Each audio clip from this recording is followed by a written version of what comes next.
வணக்கம், welcome to மகள் YouTube channel. இன்றைக்கி நம்ம பார்க்க போகிறது ஒரு ஹெல்த்தியான கீரை தான். அது என்னென்னா முருங்கைக்கீரை. அந்த முருங்கைக்கீரை வச்சு நம்ம சப்பாத்தி செய்ய போகிறோம். சரிங்களா?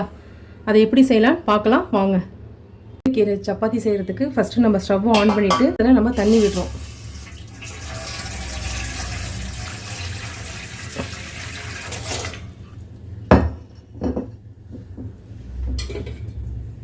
இப்போது இந்த தண்ணி கொதிக்கணும்லாம் அவசியம் இல்லை. இதில் நம்ம வந்து இப்போ முருங்கைக்கீரை வந்து நல்லா வாஷ் பண்ணி வச்சுருக்கேன், அதை போடுறோம்.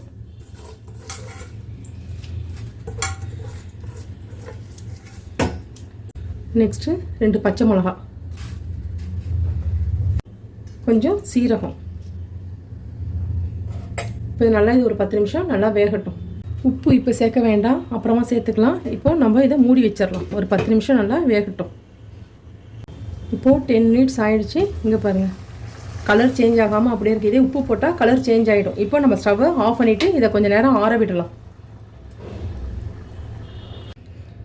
இப்போது இந்த கீரையை நம்ம ஃபில்டர் பண்ணி எடுத்துக்கலாம்.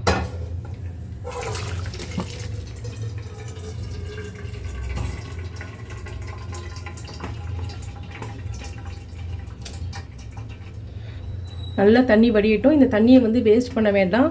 இதில் கொஞ்சோண்டு மிளகு சீரகம் தூள் போட்டு நம்ம உப்பு போட்டு குடிச்சிடலாம். அது ஒரு சூப்பு மாதிரி தான். சரிங்களா? தண்ணி அதனால் வேஸ்ட் பண்ண வேண்டாம். வடித்த தண்ணியை இந்த கீரையில் இருக்கிற தண்ணி மட்டும் நல்லா வடியட்டும். இப்போ முருங்கைக்கீரை வேக வச்சு வடிகட்டி வச்சோம்ல, அந்த தண்ணி அது இருக்குல்ல, அதில் ஏன்னா நம்ம உப்பு போட்டு வேக வைக்கல, அதனால் கொஞ்சமாக சால்ட்டு, கொஞ்சம் மிளகுத்தூள், கொஞ்சம் கரம் மசாலா, கொஞ்சம் சீரகப்பொடி. சரிங்களா? இதை நல்லா இப்படி நல்லா கலந்துருங்க. இதை அப்படியே ஒரு கிளாஸில் ஊற்றி நீங்களும் குடிங்க. வீட்டில் யார் இருக்காங்களோ அவங்களுக்கு குடிக்க கொடுங்க. ரொம்ப ரொம்ப நல்லது. இந்த தண்ணியை வேஸ்ட் பண்ண வேண்டாம். சரிங்களா? இப்போ இந்த வடித்த கீரை இருக்குல்ல, அதை நம்ம ஒரு மிக்ஸி ஜாரில் போட்டு அரைச்சிட்டு வந்துடலாம். தண்ணிலாம் தண்ணி சப்போஸ் வேணும்னா இந்த தண்ணி வடித்த தண்ணி இருக்குல்ல, அதையே வந்து நம்ம அதில் சேர்த்துக்கலாம். இப்போ வந்து இதில் உப்பு சேர்த்துக்கலாம்.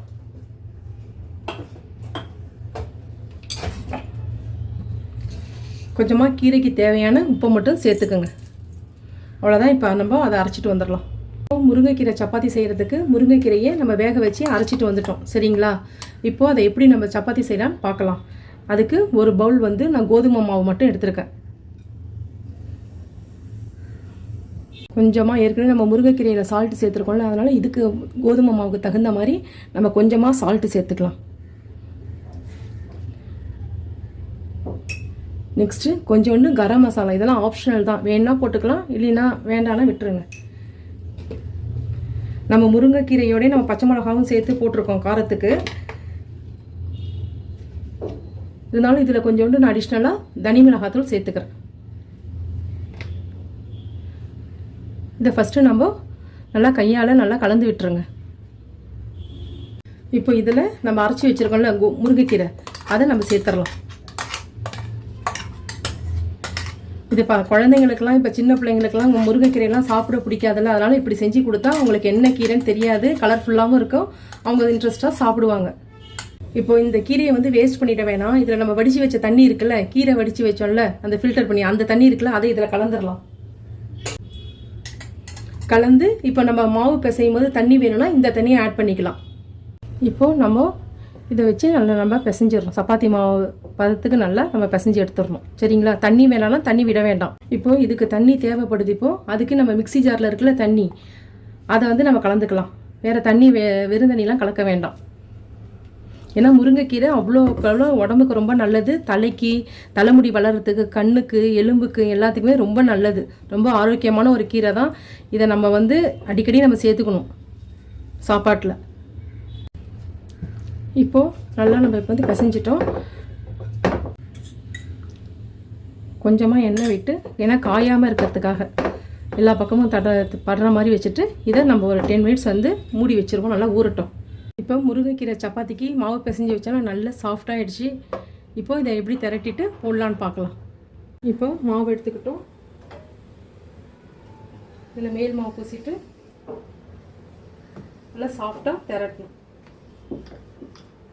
உங்களுக்கு சப்போஸ் ரவுண்டாக இல்லைன்னா ஒரு மூடி வச்சு அதை அப்படியே ஷேப்பாக எடுத்துக்கோங்க.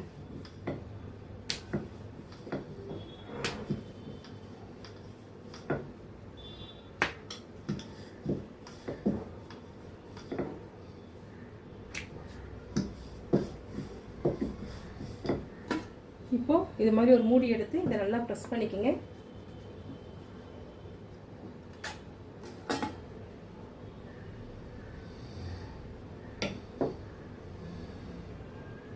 இது மாதிரி எடுத்திங்கன்னா உங்களுக்கு ஷேப்பாக வந்துடும். சரிங்களா? முருங்கைக்கீரை சப்பாத்தி போடுறதுக்கு ஒரு தவா வச்சாச்சு, தோசைக்கல் வச்சாச்சு, ஸ்டவ்வை பற்ற வச்சாச்சு. இப்போது லைட்டாக எண்ணெய் விட்டுட்டு இந்த சப்பாத்தியை அதில் போடணும்.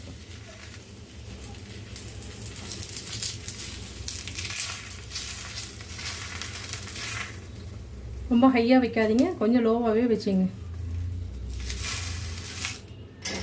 அவ்வளோதான், கொஞ்சம் வேக விடுங்க. சப்பாத்தி போடும்போது கொஞ்சம் நல்லா ப்ரெஸ் பண்ணி விடணும். அப்போ தான் உங்களுக்கு நல்லா உப்பி வரும் சப்பாத்தி. இப்போ லைட்டாக எண்ணெய் விட்டுறாங்க. இப்போது சப்பாத்தி ரெடி ஆயிடுச்சு, முருங்கைக்கீரை சப்பாத்தி. நெக்ஸ்ட் அது மாதிரி இன்னொன்று போட்டுடலாம்.